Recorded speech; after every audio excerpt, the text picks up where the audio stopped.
मसीह में आप सबको सलाम। खुदावंद आपको और आपके ख़ानदान को बरकत, सेहत और तंदुरुस्ती अता करे।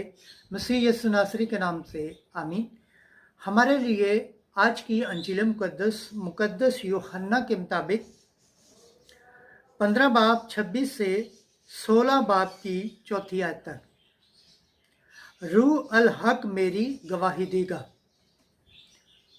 खुदा बाप, बेटे और रूह कुद्दस के नाम से आमीन।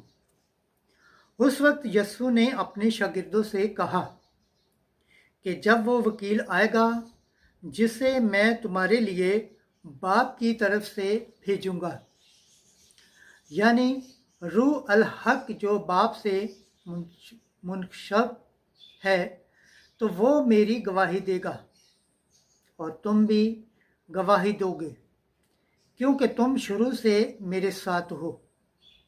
मैंने ये बातें तुमसे इसलिए कहीं ताकि तुम ठोकर न खाओ।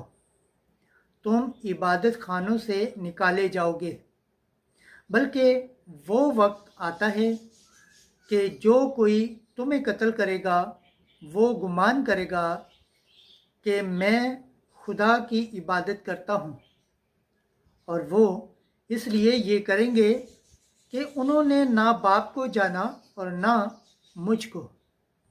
मगर मैंने ये बातें तुमसे इसलिए कही ताकि जब इन बातों का वक्त आए तो तुम्हें याद आ जाए कि मैंने तुमसे कह दिया था। अंजील मुकद्दस की सिला से हमारे गुनाह माफ़ किए जाएं। MC तेरी सताइश हो।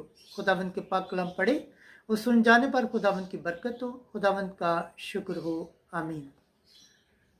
खुदा बाप, बेटे और रूह कुद्दस के नाम से आमीन। अजीज दोस्तों, आप सबसे गुजारिश है इस चैनल को ज़्यादा से ज़्यादा शेयर करें, लाइक करें, सब्सक्राइब करें, कमेंट्स करें और बेल आइकन को प्रेस करना ना भूलें ताकि हर आने वाली वीडियो का नोटिफिकेशन आप तक सबसे पहले पहुंचे। अजीज दोस्तों, इस चैनल को गैर अक़वाम तक भी शेयर करें ताकि जिस तरह आप खुदावंद के पाक और ज़िंदा कलाम से बरकत पाते हैं, सेहत पाते हैं, तंदुरुस्ती पाते हैं और खुदावंद की निजात हासिल करने के लायक ठहरते हैं, इसी तरह गैर अक़वाम तक भी इस चैनल को शेयर करें ताकि वो भी खुदावंद के पाक और ज़िंदा कलाम से बरकत पाएँ, सेहत पाएँ, तंदुरुस्ती पाएँ और खुदावंद की निजात हासिल करने के लायक ठहरें। आमीन।